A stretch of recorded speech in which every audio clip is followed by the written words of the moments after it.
The government prepares to end Jobkeeper. Let's have a look. Hello everyone, Florian.heise here, and welcome to another episode of HeiseSays. I had my stein of coffee, and I thought we'd have a look at this article from The Guardian that was sent to me by a viewer, discussing, well, preparations to end Jobkeeper. Now, frankly, Jobkeeper seems to have been rushed out very quick. And as an emergency economic stimulus, I'd argue, to make unemployment figures seem lower than they actually are, and to reduce the burden on our social services. At least it keeps that relationship between employers and employees open. Even though a lot of businesses have to front run the payment before they can get refunded. It's not a perfect proposal. Not a perfect system, and, well, these things rarely ever are. We'll have to see, though, pulling us off this system, what's going to happen. Because remember, when this disappears in September, you also have the mortgage holidays disappearing. You have the Centrelink, or the New Start, or Job Seeker now. The Job Seeker boost disappears. So many parts of the economy are suddenly going to have their costs go up and their cash drop down. There's predictions that is what's going to set off potentially a decline in the property sector here in Australia and have a greater impact. I suspect it may be a bit delayed. It may take a couple of months for people to, if all of a sudden these things are removed, we may start seeing the hit in February. Because then Christmas, they'll spend, people just ignore their mortgages and get drunk and party, and then all of a sudden reality will hit. Or the credit card bills will come in, or the afterpay payments will start. What do you think about that prediction, everyone? Let me know your take on that. Do you think Feb, or do you think it'll be a hard September? Or will they drag this on? It looks like they're not. So Morrison warns every job cannot be saved, signaling preparations to withdraw the pandemic stimulus spending. The Prime Minister said it is unrealistic that every business can be saved and that it'll take 2 years until the economy recovers. Well, this is the thing. In another article we looked at, where apparently, essentially a 2-year recession, 5 years until we recover.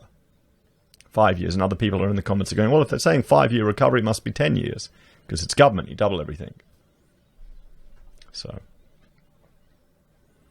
Scott Morrison has warned the government can't save every job and will need to be extremely cautious about expenditure.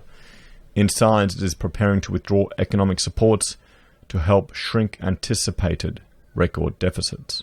And remember, these deficits have to be paid back one way or another. I know the magic money nutters just think we can print money to the end of the moon and it won't make a difference, but they'll still have to tax us to manage our behavior in the future, and that will affect our quality of life one way or another. On Monday, Morrison outlined the government's approach to the budget as the economy reopens and the pandemic restrictions are lifted, suggesting it will not pursue excessive austerity, but warning it is neither wise nor responsible to continue stimulus spending. Yes, you want the economy to lift itself up. We need some creative destruction. Sadly, as it is, there's going to be some job losses, there's going to be some suffering, there's going to be hard times. Every generation needs hard times. It's time. It is time that the younger generation realizes what tough times are going to be, sadly. And a lot of people aren't going to be prepared for it. That's the biggest concern. Those people that only have $90 to their name. All the people that were lining up straight at Centrelink because they didn't have an emergency fund. I'm hoping this will be... Well, here's the thing. I'm hoping that this will be a change. They'll go never again and prepare.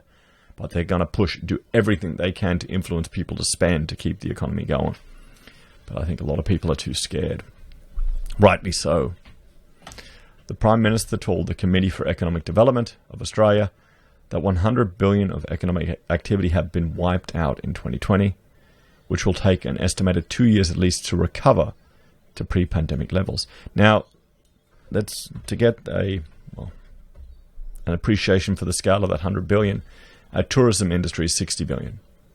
So you can see how much of a dent that's going to have on our economy.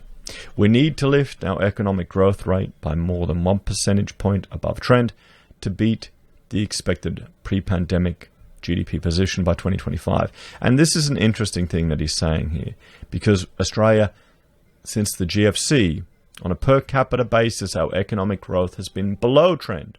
Majority of the time has been below trend since 2008. So now all of a sudden we need to lift it above trend, because he's not talking about per capita, is he? So you know what they're going to do. They're going to turn on the tap, bring in more and more people, bring in everyone. Come to Australia, sign up your children and your children's children to years of debt, of taxation, indentured servitude, essentially. The great Australian dream, the lucky country. Morrison said in April, 30 months of average job growth was lost, with still worse news ahead. In May, jobs figures to be released on Thursday. So we'll see those tomorrow, and we'll actually go through the wages payroll data, and it's interesting to see how the ABS are spinning it to a figure that I pull out of there that I think is much more shocking. In question time, Labor targeted the government over the fact a record 1.6 million Australians are on job seeker unemployment benefits, while the Jobkeeper wage program subsidy was undersubscribed, with 3 million fewer recipients than expected. Well, I suspect that's because a lot of businesses don't want to go through the rigmarole of going through the process, because you have to front load it, guys. If you have 30 people and all business suddenly stopped and you have to keep paying their wages for a month, would you do that, or would you keep your cash in reserve? There's the question, because the government can change their minds anytime. You've got to jump through those hoops.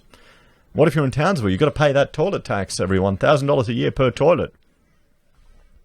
If you didn't see my video about that yesterday, have a look. It got me a little angry. Morrison replied that we cannot say to Australians that government or anyone else ultimately will be in a position to ensure that every job can be saved and every business can be saved. That is unrealistic. Morrison said he would not make false promises to the Australian people, and the government has cushioned the blow but cannot prevent it, in reference to unemployment expected to reach 8% in the September quarter.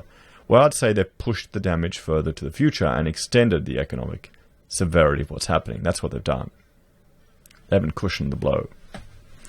Earlier, Morrison told CEDA the coalition will need to recalibrate our fiscal strategy after returning the budget to balance in 2019 and predicting a surplus for 2020, which did not eventuate.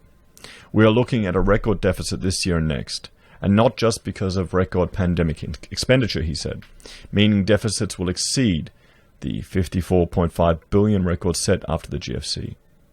Revenues have taken an equally large hit, while lower expenditure measures have been designed to be targeted and time-limited in accordance with the principles we set out. The impact on revenue will be longer-lived as the economy makes its way back. Morrison said the government will aim to balance the budget by keeping expenditures under control while boosting revenues through pro-growth policies that lift investment and get Australians back into jobs. Neither excessive austerity nor higher taxes are the path that our government will pursue. Morrison rejected calls for more stimulus, such as Labor's call to expand the $70 billion Jobkeeper program and the Greens' call for more debt to fund the recovery.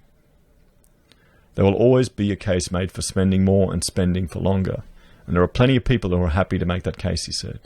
Morrison argued debt was not a wise nor responsible course, because it would compromise service provisions in future and dull the dynamism of the economy. I don't think our economy is that dynamic, but anyway. With the bulk of government's $134 billion of economic support set to expire in September, Morrison is under pressure to explain what industry assistance will be provided if Jobkeeper is withdrawn and to create jobs for those on job seeker unemployment benefits. A job's going to be created, guys. I mean, unemployment is high. Right now, underemployment and unemployment, according to Roy Morgan, is sitting just under 25% of the workforce. That doesn't count the Jobkeeper people.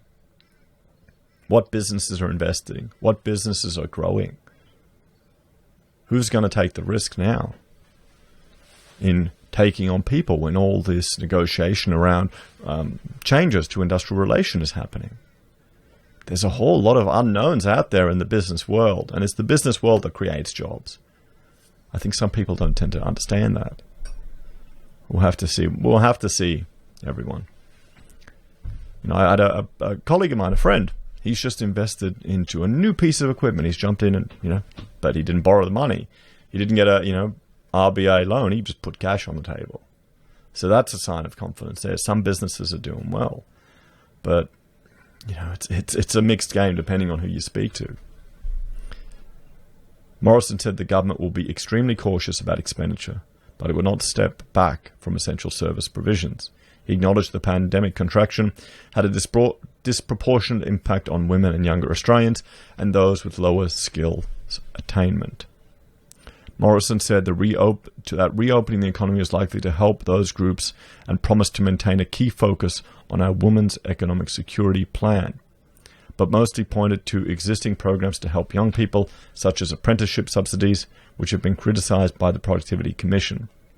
I mean, what's the point in having people in apprenticeships if there's nowhere to use them in this country? Morrison announced the government's deregulation task force will be moved into the Department of Prime Minister and Cabinet and identified modernising business communications and improving occupational mobility as the first two moves to cut red tape.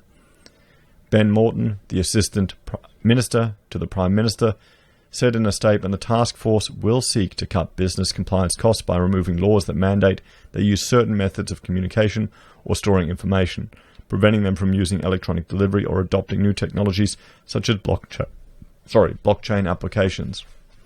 Wow, that's really unimpressive, honestly.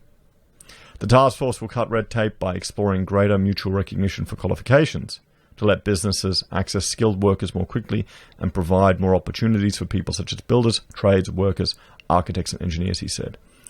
As an architect, I'm registered in Queensland. I've got my Board of Architects number, licensed. Now the whole process of licensing is, it's where organizations lobby government to restrict competition in their industry under the guise of increasing public safety. Now, I know there's been all these discussions where engineers haven't needed to be licensed on these projects in Sydney, and there's all these issues happening, yada, yada, yada. We need more licensing, more government, more regulation. I guarantee you the engineers that were working on those projects, and it wasn't really their fault, all the issues that have occurred. A lot of it's the methodology, the procurement that's been undertaken. Design and construct has a lot of issues depending on the quality of the developer or the builder you happen to have, or just your subbies if they're checking things. But I guarantee you all the engineers on those projects were licensed in other states. I'd bet you a carton. I would bet you a carton. Some of them, because I know I've gotten fee proposals from these engineers. They were working in New South Wales, but they had RPEQ numbers for Queensland registration. So, yeah, there's arguments to be made for and against this process if it actually provides the benefit to the public, because it's a yearly cost that every professional bears that's put onto the cost of doing these projects, but it also is, to push out competition. So it's a complicated argument, but at least mutual recognition, I think, is a good thing, meaning I don't have to pay a fee in every bloody state to do it, reducing my costs and increasing incentives for greater competition for professionals between the states. But see, nothing here is very innovative. I'd love to see the implementation of special economic regions with drastic experimental changes to our taxation system, to employment laws, really doing something a lot braver, because this is just more of the same. This is just more of the same. What about an economic region where there's no minimum wage, but then also drastically reduced taxation? How would that go? Where no rates, no costs, it's subsidized by other methods, user paid. Do you think that would happen? I doubt there's a political will in Australia to experiment like that. So in the question and answer session after Morrison's speech, but without giving his own speech as scheduled, Labour leader Anthony Albanese argued the coalition had been in power for 7 years, but talk as if they had just been elected. He accused Morrison of lacking a reform agenda. He noted short-term casuals were excluded from the Jobkeeper wage subsidy because anyone would pretty much put someone on and claim it, backdate it, and then start claiming it. Come on, who couldn't see that happening? And the predominantly female industry of childcare was the first to be removed from the $1,500 fortnightly payment. Their entire industry is completely propped up and supported by the government. It's essentially a government industry. So it's a reverse Titanic. It's women and children off Jobkeeper first. Albanese argued, this is Labour, what do you expect? Albanese argued the crisis was an opportunity to reset the economy and help essential workers who kept the economy going. Earlier, Morrison announced the government will bring forward a further $1.5 billion in infrastructure spending and fast-track 15 priority projects. Morrison said he wanted the average of 40 days of federal environmental approvals to be slashed to 30, claiming delays cost businesses $300 million in 2019. This is the thing, just the red tape and rigmarole. He's right there. All of this rubbish needs to be cut back. Or a lot of these people are rent seekers working in bureaucratic jobs that don't add much value to the system. Just look at the potato board in Western Australia. Labor's infrastructure spokeswoman, Catherine King, said much of today's announcement is based on busting red tape on already funded projects like Inland Rail, when in reality spending on new or accelerated projects will be far more modest. Well, there you go, everyone. There you go. What do you think? What do you think? We'll have to see. Do you think government should keep the Jobkeeper program? Do you want Albanese's reset, comrade, of the economy? Or do we need to get out of the way of business to actually allow businesses to grow? If we had we're going to have tough times. This is a recession. There needs to be some creative destruction here. And that gives opportunities for new people to come up and new businesses to start. But the red tape that you need to jump through, all the hoops that government puts on you, a lot of people don't appreciate it. We'll have to see. Nothing innovative here, nothing exciting. We'll have to see. I'm a bit skeptical. I'm getting too old, everyone. Let me know your thoughts and opinions. What do you think? Are you a fan of Jobkeeper? Do you think the government needs to do more? Should we just go to UBI and everyone can sit on their ass and not work? What do you think? As always, thanks for watching. Please like, share and subscribe to the channel. If you're a fan and want to support the content, there are a few ways you can. Just interacting, commenting is a great way to help the algorithm know you're enjoying the videos and share the channel. We also have a few ways you can support us. You can join the channel on YouTube or Patreon. You can support us via using our affiliate links at Amazon or eBay or Independent Reserve and Kucoin. You can buy a merch from HeiseSays, use Gold Pass from the Perth Mint, or support us via PayPal. Take care. I'll see you in the next video.